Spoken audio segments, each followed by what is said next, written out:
Hi, I'm Nicholas. I'm the loan production manager on WECU's real estate team, and this is the WECU Real Estate Market Update.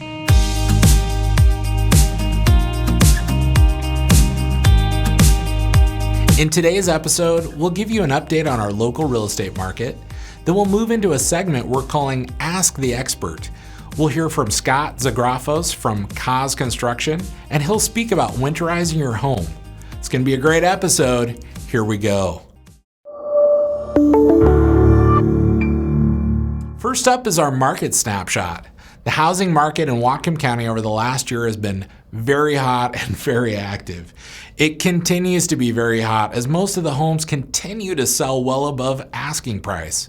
The only exception to this is Blaine, where most homes are selling for close to list price.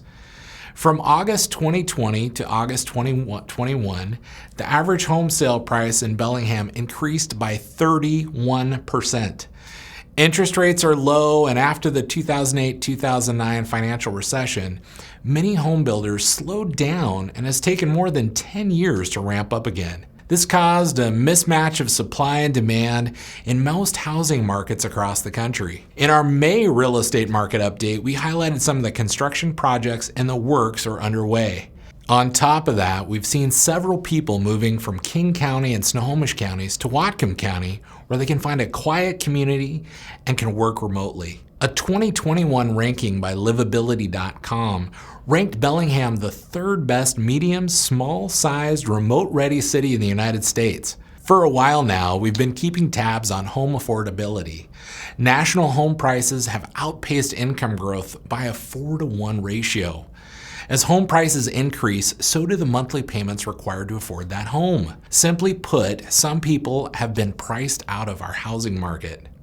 On the other hand, interest rates are a large driver of affordability and housing market momentum.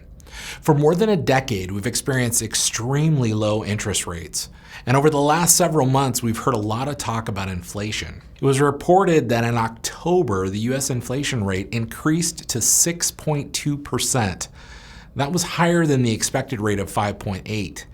To curb inflation and remove some supports for what is being called a healthy economy, the Federal Reserve has signaled that it will begin to taper its purchase of mortgage-backed securities, and at some point, that will increase interest rates. In layman's terms, what that means is that the interest rate home buyers will be able to secure for a mortgage will likely go higher in the future.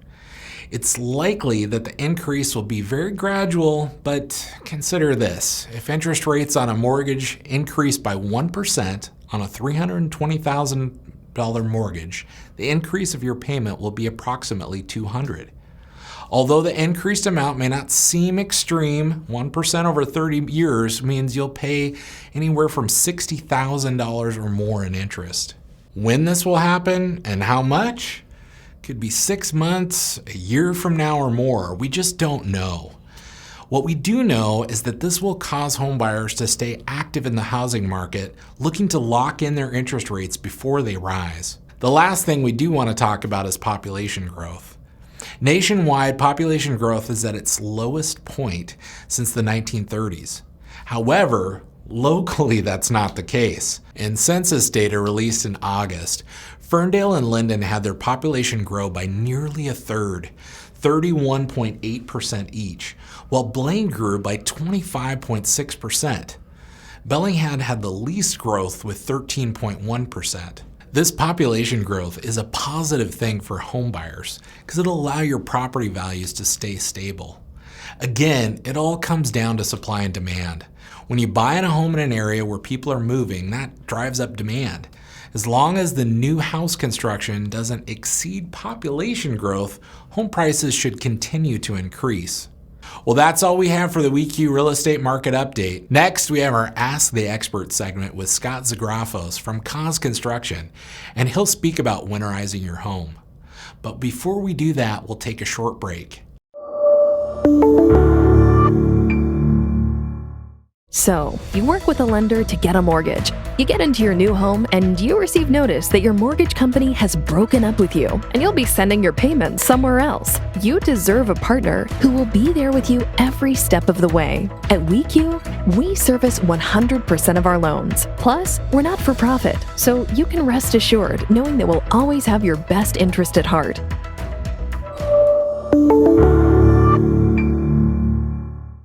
All right, we're back. Now we're going to move into a segment called Ask the Expert.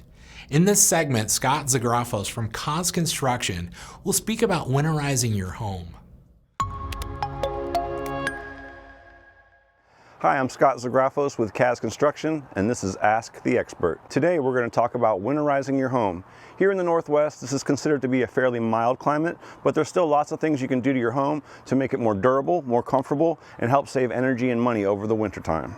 All right, to help keep your pipes from freezing, you definitely want to disconnect your hose on the outside. Sometimes the water that's stuck in the hose can freeze and cause your hose bib to freeze. So disconnect those hoses and then make sure you have some type of insulation or something on the outside of your hose bib. That'll help keep the pipes inside the wall from freezing in cold weather. Pacific Northwest, we get a big mix of snow and rain and bulk water is a big concern for a lot of people. So one thing before the winter season happens is you want to make sure that your downspouts and your gutters are clear, and you want to make sure that you route the water away from the house. You don't want it pointing down into the foundation because that's going to cause your crawl space or basement to collect water. In the wintertime, you want to make sure that your pipes don't freeze. If your pipes are located outside the conditioned space, like in a crawl space or an unconditioned basement, you want to make sure you insulate them to protect them from freezing. In this house, the pipes are located inside the conditioned space because this is heated, so there's not really a need to insulate them. Sealing air leaks in your home is a great way to help your house hold heat. The heating system in the house is one of the biggest energy consumers, so anything you can do to help your house hold heat better is going to make it more comfortable, safer, and drier in the wintertime. For example, you want to look for leaks that might be up in the ceiling plane. That tends to be where the pressure is the greatest. Things like recessed can lights that aren't sealed, or even duct systems. Duct systems, for example, should be sealed entirely so that you deliver all that conditioned air to the living space and you don't let it leak out of cracks and things into the attic or crawl space where it's costing you money and it's not conditioning your home. Old fireplaces is also a place where a lot of air leaks can happen. A lot of times we don't really use them the way we used to heat your home. Even if the flue is closed, there's still some big air leaks going up into the chimney. So if you know you're not going to use your fireplace, you might consider blocking that flue from the bottom side with a piece of rigid foam or something like that. That'll help keep the chimney from sucking all the conditioned air out of your house. Having your heating equipment serviced in the wintertime is key as well.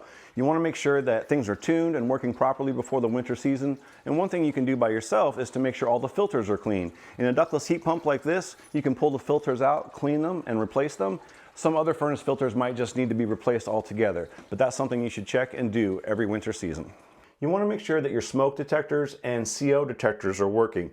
Those are key for helping to keep your family safe in the wintertime. Good, cheap insurance is a CO detector that'll warn you before CO levels get to a dangerous level.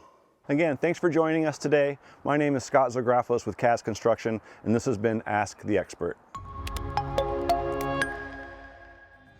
That's all we have today. Thanks for joining us on the WECU Real Estate Market Update. To learn more about WECU and our options for home buyers, visit realestate.wecu.com. We'll see you next time.